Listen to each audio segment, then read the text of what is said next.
ಹಲವಾರು ನಾಟಕಗಳನ್ನು ಇದು ಮಾಡಿದೆ. ಪ್ರದರ್ಶನ ಮಾಡಿದರು, ಅದರಲ್ಲಿ ನಾನು ಭಾಗವಹಿಸಿದೆ.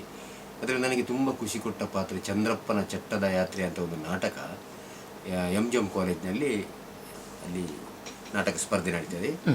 ಸೊ ನಮ್ಮ ಚಂದ್ರಪ್ಪನ ಚಟ್ಟದ ಯಾತ್ರೆಗೆ ಪ್ರಥಮ ಬಹುಮಾನ ಬಂತು. ಅದರಲ್ಲಿ ನಾನು ಹೆಣದ ಪಾತ್ರವನ್ನು ಮಾಡಿದೆ. ಇಡೀ ನಾಟಕದಲ್ಲಿ ನಾನು ಅದರಲ್ಲಿ ಹೆಣ ಚಟ್ಟದ ಮೇಲೆ.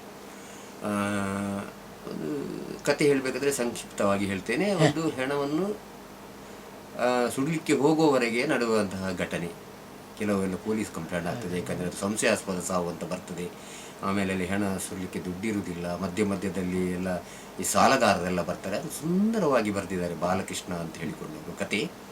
ಮಧ್ಯದಲ್ಲಿ ನಾನು ಅದರಲ್ಲಿ ಏಳುವ ಒಂದು ದೃಶ್ಯ ಇದೆ. ಅಂದರೆ ಅವರಿಗೆ ಯಾರಿಗೂ ನಾನು ಕಾಣಿಸೋಲ್ಲ, ನಾನು ಹೇಳಿದ ಮಾತು ಅವರಿಗೂ ಕೇಳಿಸೋಲ್ಲ. ನಾನು ಮಾತಾಡ್ತೇನೆ, ನನ್ನನ್ನು ಯಾವಾಗ ದಫನ ಮಾಡ್ತೀರಿ ಹೇಳುವ ನನಗೆ ಒಂದು ಇದು ಅಂತಹ ಒಂದು ಪಾತ್ರ ನನಗೆ ತುಂಬ ಇಷ್ಟ ಆಯಿತು. ಹೀಗೆ ಇರುವಾಗ ನನಗೆ ಸಿನಿಮಾದಲ್ಲಿ ಅಭಿನಯಿಸಬೇಕು, ಸೀರಿಯಲ್ನಲ್ಲಿ ಅಭಿನಯಿಸಬೇಕಂತ ಹೇಳಿಕೊಂಡು ಈ ನಾಟಕ ಕಲಾಕಾರರಿಗೆ ಅದೊಂದು ಸ್ವಾಭಾವಿಕ. ಹೀಗಿರುವಾಗ ಸಾಧಾರಣ ಒಂದು 10 ವರ್ಷ ಆಯಿತು ಕಾಣ್ತದೆ. ಶಿವರಾಜ್ ಕುಮಾರ್ ಅವರ ಒಂದು ರಾಕ್ಷಸ ಪಿಕ್ಚರ್ ಅಂತ ಮಣಿಪಾಲದಲ್ಲಿ ಶೂಟಿಂಗ್ ಆಗ್ತಾಯಿತ್ತು, ಎಂಡ್ ಪಾಯಿಂಟ್. ಸೊ ನಾವು ಎಲ್ಲ ಅಲ್ಲಿ ಶೂಟಿಂಗ್ ನೋಡೋಕ್ಕಂತ ಹೋದ್ವಿ. ಹೋಗಿ ಮಾತಾಡ್ತಾ ವಿರಾಮದ ವೇಳೆ ಅಲ್ಲಿ ಶಿವರಾಜ್ ಕುಮಾರ್ ಅವರೆಲ್ಲ ಕೂತ್ಕೊಂಡಿದ್ರು. ಏನೋ ಒಂದು ಧೈರ್ಯ ಮಾಡಿಕೊಂಡು ಹೋದೆ ಅವ್ರ ಹತ್ರ. ನಾನು ಹೀಗೆ ಮಣಿಪಾಲದಲ್ಲಿ ಇರುವವರು, ನಾವು ನಾಟಕ ಎಲ್ಲ ಮಾಡ್ತೇವೆ ಸರ್, ನಿಮಗೆ ಕಲಾವಿದರು ಎಲ್ಲ ಏನಾದರೂ ಬೇಕಾದರೆ ಹೇಳಿ ಸರ್ ನಮಗೆ ಸಿನಿಮಾದಲ್ಲಿ. ಹೌದಾ, ನೋಡೋಣ ಅಂತ ಹೇಳಿಕೊಂಡು ಹೇಳಿದರು. ಆಮೇಲೆ ನಾನು ಅಲ್ಲೇ ಒಂದು 2-3 ದಿವಸ ಅವರ ಜೊತೆಯ ಶೂಟಿಂಗ್ನಲ್ಲಿ ಎಲ್ಲ ತಿರುಗಾಡ್ತಾ ಇದ್ದೆ.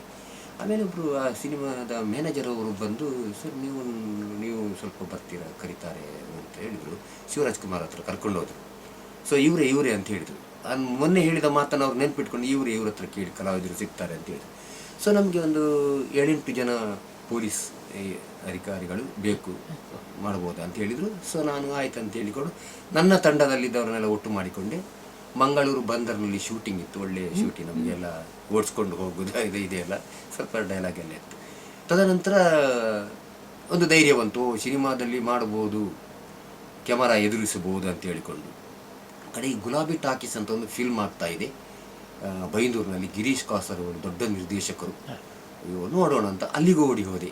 ಅವರಿಗೆ ಸಿಗ್ತಾ ಇಲ್ಲ, ಅವರು ಶೂಟಿಂಗಲ್ಲಿ ಬ್ಯುಸಿಯಾಗಿದ್ದಾರೆ, ಮಾತಾಡಲಿಕ್ಕೆ ಭಯ.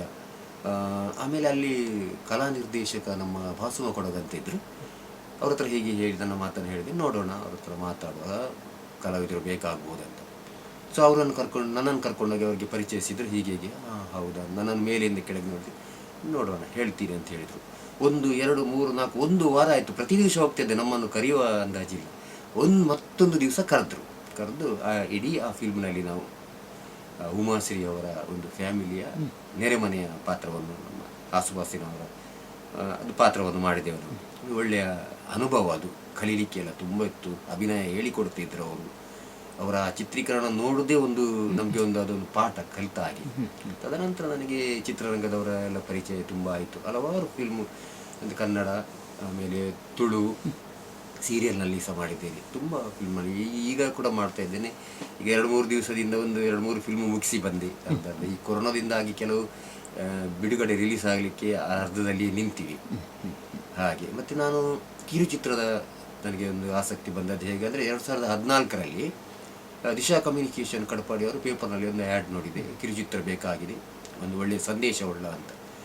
ಭಾರಿ ಆಸೆ ಆಯಿತು. ನನ್ನ ಸಮೀಪದಲ್ಲಿ ನನ್ನ ಕೆಲವು ಪರಿಚಯದ ನನ್ನ ದೋಸ್ತಿಯವರಿದ್ದಾರೆ, ಅವ್ರ ಹತ್ರ ಹೇಳಿದೆ ಹೀಗೆ ಅಂತ, ಬ್ರಿಜೇಶ್ ಅಂತ ಹೇಳಿಕೊಂಡು.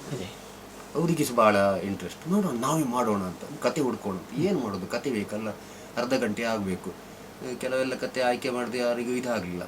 ಆಮೇಲೆ ನಾನು ಒಂದಿನ ಉಡುಪಿಗೆ ಹೋಗಿ ಬೀಡಿನ ಗುಡ್ಡೆಯಾಚೆಯನ್ನು ನಾನು ಬೈಕಿನಲ್ಲಿ ಬರುವಾಗ ಅಲ್ಲಿ ಎಲ್ಲ ಸ್ಲಮ್ ಏರಿಯಾ, ಕೊಳಚೆ ಏರಿಯಾ, ಸಾಯಂಕಾಲದ ಹೊತ್ತು ಏನೋ ಗಲಾಟೆ ಆಗ್ತಾ ಇದೆ. ಕೊಳಚೆ ಏರಿಯಾ ಅಂದರೆ ಗೊತ್ತು, ಸಾಯಂಕಾಲ ಸ್ವಲ್ಪ ಗಲಾಟೆ ಆಗುವಂತ. ನಾನು ಬೈಕಲ್ಲಿ ನಿಲ್ಲಿಸಿ ನೋಡೋಣ ಅಂತ ಹೇಳಿ ನೋಡುವಾಗ ಒಂದು ಮಹಿಳೆ, ಸೊಂಟದಲ್ಲಿ ಒಂದು ಮಗು, ಕೈಯಲ್ಲಿ ಒಂದು ಮಗು, ಮತ್ತೆ 2 ಮಕ್ಕಳು ಕೆಳಗೆ ನಿಂತಿದ್ದಾರೆ, ಚಿಕ್ಕ ಪ್ರಾಯದ ಮಕ್ಕಳು. ಬಹುಶಃ ಗಂಡ ಆಗಿರ್ಬೇಕು. ಆ ವ್ಯಕ್ತಿಯ ಕಾಲರನ್ನು ಹಿಡಿದು ಅವನಿಗೆ ಏನೋ ಬೈತಾ ಇದ್ದು ಹೊಡಿತಾ ಇದ್ದಾಳೆ. ಇದು ಏನೋ ಗಂಡ ಕುಡಿದು ಬಂದಿರಬೇಕು, ಅದಕ್ಕೋಸ್ಕರವಾಗಿ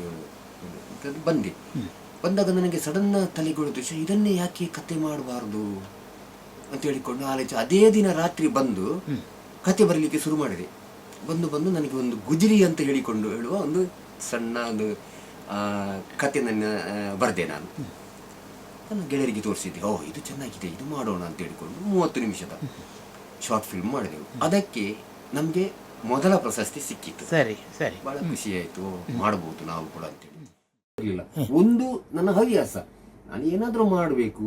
ಕೆಲವು ದಿವಸ ಆಯಿತು ಏನು ಫಿಲ್ಮ್ನಲ್ಲಿ ಶೂಟಿಂಗ್ ಏನು ಇರಲಿಲ್ಲ. ಸೊ ನಮ್ಮವೇ ಗ್ರೂಪ್ನಲ್ಲಿ ಎಲ್ಲ ಕ್ಯಾಮರಾ ಹಿಡ್ಕೊಂಡು ಬಂದು ನಮ್ಮ ಪರಿಸರದ ಮಕ್ಕಳನ್ನೆಲ್ಲ ಒಟ್ಟು ಮಾಡಿಕೊಂಡು ಮಾಡಿದ್ದು. ನಿಜ ಹೇಳ್ಬೇಕಂದ್ರೆ ಬಂದ್ರೆ ಬರಲಿ ಅಂತಲಿತ್ತು ಮನಸ್ಸಿನಲ್ಲಿ, ಯಾಕೆ ಸುಳ್ಳು ಹೇಳುದು. ಆದ್ರೆ ನಾನು ಅಷ್ಟು ಒಂದು ಏನಾದ್ರೂ ಒಂದು ಸಮಾಧಾನಕರ ಬಹುಮಾನ ಹೀಗೇನು ಬರುವುದು ಅಂತ ಎನಿಸಿದ್ದೆ. ಖುಷಿ ಆಯ್ತು. ಅಂದ್ರೆ ಈಗ ಆ ರೀತಿ ಮಾಡುವಾಗಲೂ ನಿಮಗೆ ಈಗ ಒಂದು ಅದಕ್ಕೆ ವ್ಯವಸ್ಥೆ, ಈ ಒಂದು ಅದಕ್ಕೆ ಚಿತ್ರೀಕರಣ ಆಗ್ಬೇಕು, ಇನ್ನೊಂದು ಆಗ್ಬೇಕು, ಅದಕ್ಕೆಲ್ಲ ಖರ್ಚು ಬರಲ್ವಾ? ಖರ್ಚು ಬೇಕು. ಖರ್ಚಂದ್ರೆ ನನಗೆ ಕಡಿಮೆ ಖರ್ಚಿನಲ್ಲಿ ಆಯ್ತು. ಯಾಕಂದ್ರೆ ನನ್ನ ಕಾನ್ಸೆಪ್ಟ್ ಸಹ ಹಾಗೆ ಇದೆ. ಕಲಾವಿದರಂದ್ರೆ ಮಕ್ಕಳೇನು ಸಂಭಾವನೆಯನ್ನು ಕೇಳುವವರಂತಲ್ಲ. ಶೂಟಿಂಗ್